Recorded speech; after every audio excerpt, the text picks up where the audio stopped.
વરસાદી પાણી ભરાઈ રહેતા વિદ્યાર્થીઓ અને શિક્ષકો પરેશાન બન્યા છે।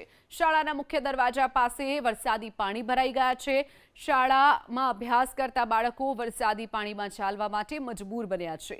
વરસાદી પાણીનો નિકાલ ન થતા વિદ્યાર્થીઓ પરેશાન બન્યા છે। વારંવાર રજૂઆત કરવા છતાં પણ વરસાદી પાણીના નિકાલ માટે સ્થાનિકો હવે પરેશાન બન્યા છે। સત્વરે પાણીનો નિકાલ થાય તે પણ જરૂરી હોવાની પણ વાત કરી છે। અને બીજી તરફ આ પ્રકારના પાણી સતત ભરાઈ રહેતા રોગચાળો વકરે તેવી પણ ભીતિ તેમણે વ્યક્ત કરી હતી।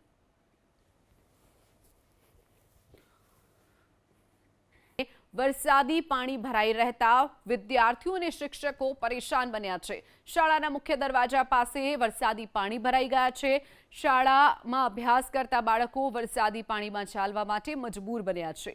વરસાદી પાણીનો નિકાલ ન થતા વિદ્યાર્થીઓ પરેશાન બન્યા છે। વારંવાર રજૂઆત કરવા છતાં પણ વરસાદી પાણીના નિકાલ માટે સ્થાનિકો હવે પરેશાન બન્યા છે। સત્વરે પાણીનો નિકાલ થાય તે પણ જરૂરી હોવાની પણ વાત કરી છે। અને બીજી તરફ આ પ્રકારના પાણી સતત ભરાઈ રહેતા રોગચાળો વકરે તેવી પણ ભીતિ તેમણે વ્યક્ત કરી હતી।